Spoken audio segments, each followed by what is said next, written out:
Sometimes we need to go on a journey to find our home. We are all on a journey to find out who we are and where we came from. Something was drawing me to Kayak, Norway, to solve the mystery of my family roots along the fjords. A mystery that started on the old homestead in Iowa.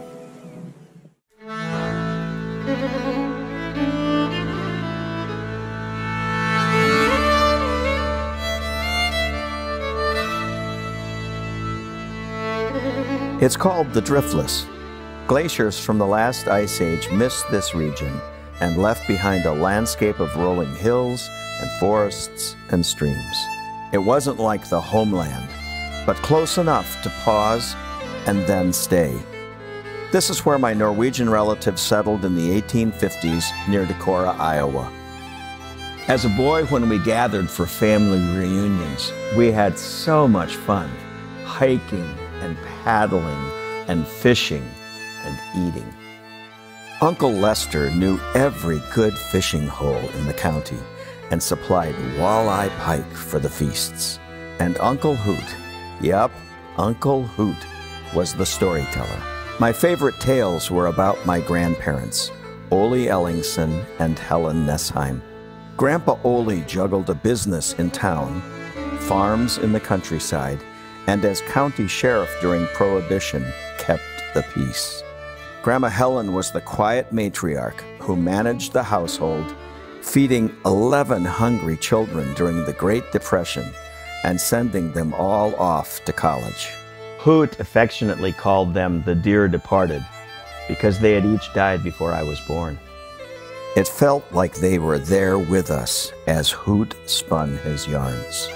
In the 1850s, Ole and Helen's parents left the challenges of farming the rocky hillsides along the fjords of Norway and came to America. They came for a better life. They came for the American dream. What an amazing journey they had gone on across the ocean to come to this place along Canoe Creek. Canoe Creek flows into the upper Iowa River, which meanders into the mighty Mississippi River, where Uncle Lester took us fishing. About this time, I read Mark Twain's The Adventures of Huckleberry Finn, and I began to dream of traveling on a raft down the river someday. That dream came true in 2012 when I launched my kayak from Lake Itasca in northern Minnesota, and for 2 months I paddled 2,300 miles down Big Muddy to New Orleans. What an adventure. I was hooked. As a boy, my family lived along another river, the Hudson, and I was fascinated by the Erie Canal. Once again, my dream became a reality in 2017 when I launched near Niagara Falls and I paddled the Erie Canal and Hudson River to the Statue of Liberty. Something remarkable was happening on these journeys. I found myself imagining my ancestors as they traveled these same waters on their journey to America. What did my great-grandparents leave behind in Norway? And what's it like today along those fjords? It felt like they were calling out to me, "Come to Norway, come and paddle, come and see." And so I began to imagine and plan an adventure in Norway. But rather than paddle solo, I decided to gather a crew of friends. We met up in Minneapolis. Each was a seasoned paddler. Each had Norwegian roots. Each was retired, and each said an enthusiastic "Ja, sure, you betcha" when I invited them to be a part of our Spirit of Norway team. Jim had paddled the Mississippi, climbed Mount Kilimanjaro, and as an engineer is a great detail guy.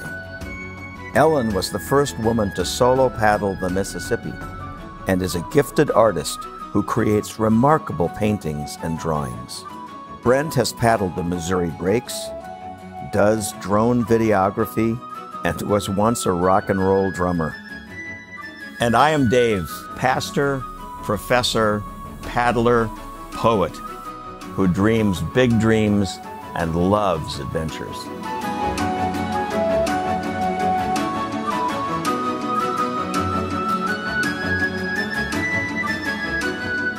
And so we took off. Our grand plan was to paddle for 1 month on my 2 ancestral fjords, 2 weeks on the Sogna or Sun Fjord, and 2 more weeks on the Hardanger Fjord, with our final destination, the Nesheim family farm near Granvin, that my relatives left to come to America over 150 years ago. It was raining when we arrived in Gudvangen. After a damp night in our tents, we were greeted by a cloudy morning. But a paddler arrived to let us know this was the very best weather because you paddle in the clouds and it's magical. The sun soon melted the clouds and we were savoring the rugged beauty of the Norway fjord. We found a spectacular campsite near Dirdal along a rushing stream. Jet-lagged and paddle-weary, we were ready for sleep. About 4 a.m., I awoke in my tent to the roar of the nearby stream, squawking seagulls, and the persistent light of the midnight sun. But it was more than that. My mind was racing, a million thoughts. Why am I doing this? Can I do this? I wondered if my great-grandfather had the same fears when he began his journey to America. What happened next took our breath away. Sunrise on the Sun Fjord.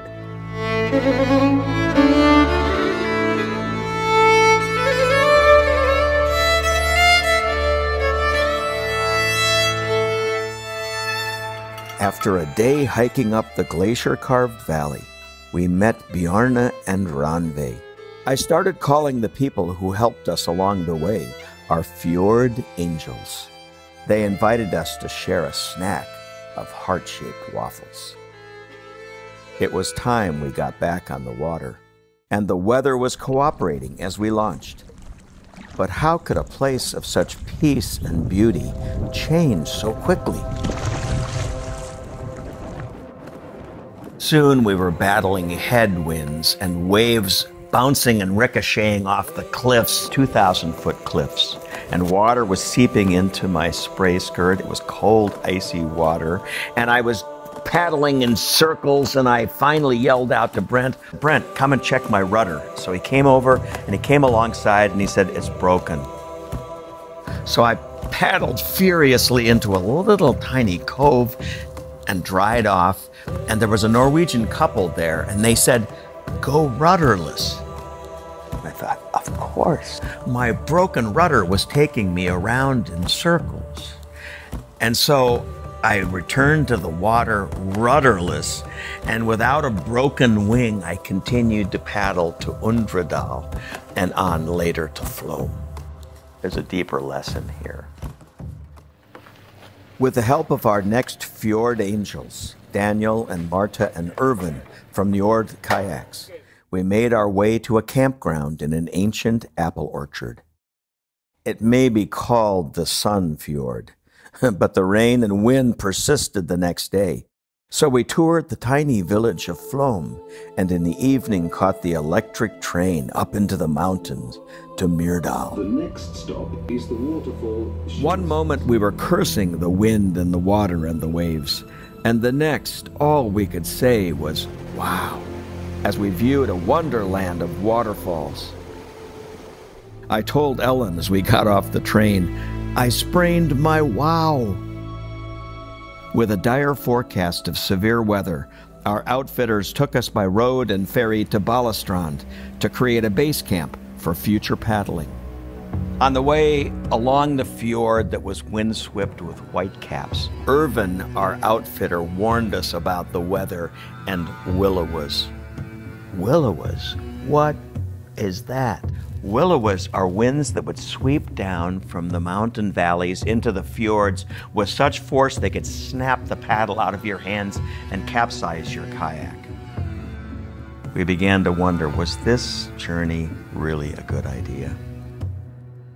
Our destination, Balestrand, turned out to be a quaint village with a long history as a gathering place for artists, drawn by spectacular scenery illumined by an almost magical light. I'm a paddler and I'm an artist, and that's who I truly am. The lighting here is totally different than what I'm used to. It's more subdued, and it's just, there's a richness in the colors here.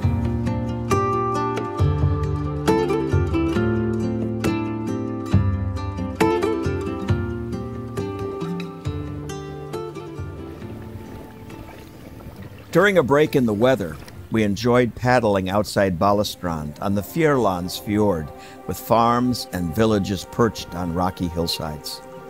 Perfect paddling conditions. The surface was like glass. Our kayaks drifted, and we soaked up the surroundings. But we had learned by now that in Norway you can experience 4 seasons in a day. The rain and a cold wind returned, and so we rented a small cabin in Balestrand. And for several days, we waited. We had a lot of time on our hands waiting for the weather to turn. So we pondered, we studied the maps, we debated our options, we walked, we went to the St. Olaf Kirke, and I said a special prayer for guidance. And we stayed close to shore. The wait was getting frustrating, but it slowly dawned on us. We were on vacation. Unlike our previous journeys, we were not an expedition with goals of many miles to paddle each day. Like those childhood family reunions, our Spirit of Norway goal was fun, enjoyment, savoring the place, the people, and the culture. We had to pause to remember. After several days, the rain stopped, and the most beautiful rainbow promised better paddling ahead.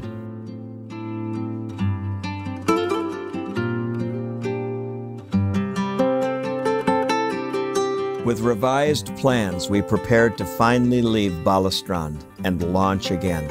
A 9-mile paddle across the widest stretch of the Sun Fjord.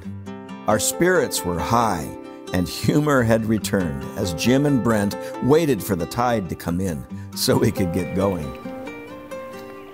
Jim had forgotten how to paddle, so he had to practice a bit. Sometimes I have laughed so hard on this trip that the next morning my stomach hurts. What began with calm water and laughter changed quickly into a white-knuckle experience in the widest part of the fjord. I almost capsized trying to use my GoPro camera. It was like being in a Hans Dahl painting. I tried to summon up the courage of my Viking ancestors, and I thought about my great-grandmother, who was only 17 years old when she sailed to America. Keep paddling, Dave. And save us, St. Olaf. We were relieved to reach the safe and protected harbor in the hamlet of Vik. After drying off and warming up, we were transported back across the mountains to the Norway Fjord. The weather forecast was promising, with warmer days and less wind, and we were returning to sheltered waters. A short paddle up the fjord, we found a fabulous campsite.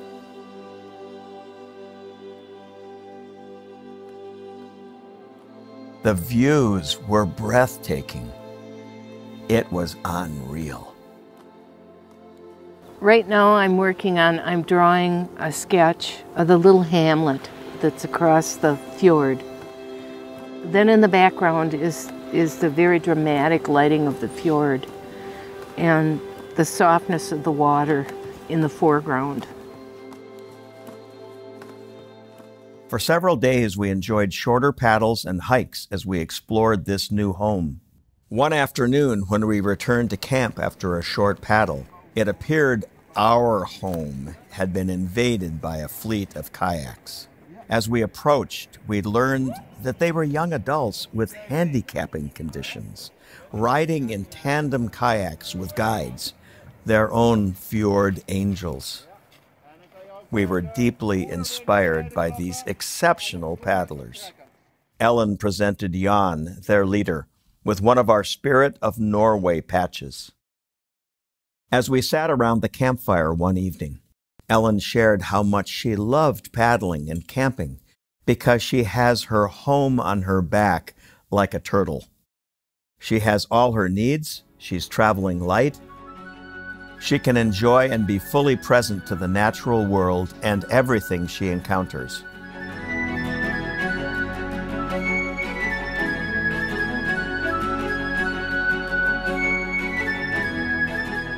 It was hard to leave the rugged beauty of the Norway Fjord, but it was now time to paddle the Hardanger Fjord, where my ancestors farmed for centuries.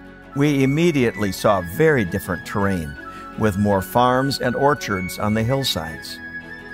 The weather was warming, and paddling conditions were improving as the fjord was widening. An absolutely gorgeous day. Wonderful, wonderful day to be on the water. Our conversations were growing deeper. We shared what we were learning. We could be honest with our feelings. It's challenging. It's challenging me in a lot of different ways as far as doing things outside my comfort zone, sleeping in a tent for a month, sleeping bag, but not to take anything away from all of this. It's beautiful here.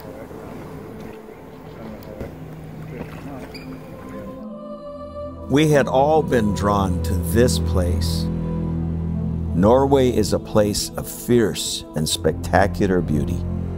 It's a beauty that invites and draws you in and begins to shape you. Home is place. Jim first heard about Norway in a 5th grade world geography class. He remembered pictures of fjords with mountains that started at sea level, then stretched and stretched into the heavens. It tugged at his heart. For him, this trip was truly a dream come true. Over and over again, we said, wow, as we paused and beheld the 3 F's: fjord, fjell, fossen, water, mountains, waterfalls.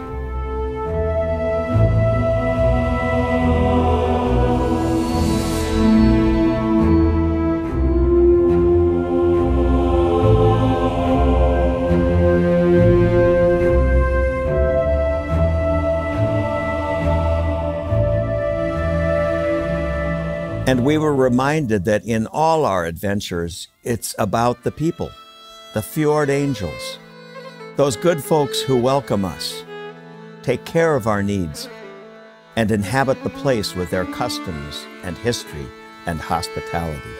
Home is people. And now as we approached Granvin, I was excited to meet my people on the family farm near Nesheim.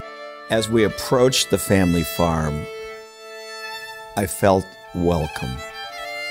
The ground, the land, the water, it was just so beautiful, and I felt like literally I had come home. When I called out, "I'm a Nesheim," Erling and Helga immediately invited us with a "Velkommen."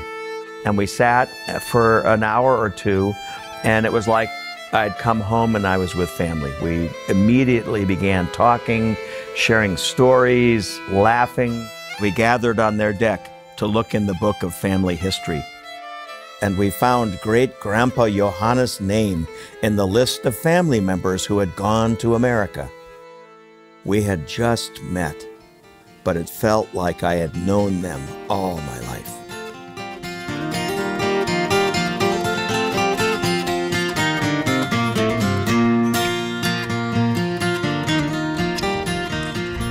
Ultimately, it's about the spirit of Norway. Home is spirit. What the locals called friluftsliv, or fresh air life. You know, you're indoors, you're outdoors, you're with people, you're celebrating, you're hiking, you're climbing, you're paddling, you're breathing deeply, you are alive. It's what I experienced long ago by the waters of Canoe Creek on the family farm in Iowa.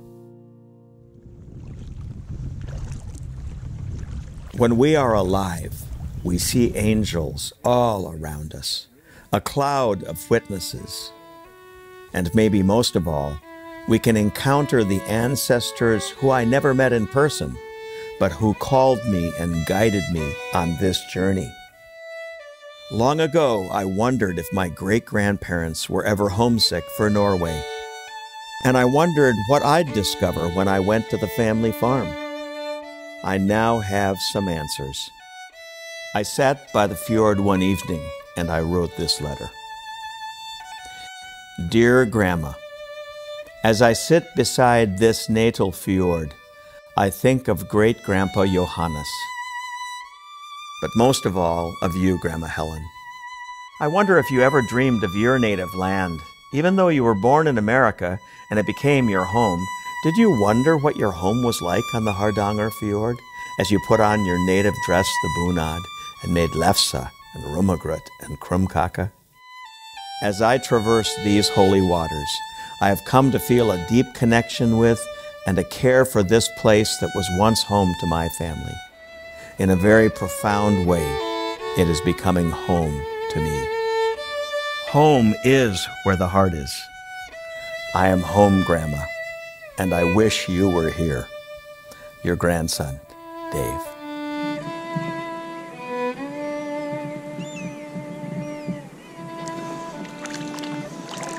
Thank you. Mga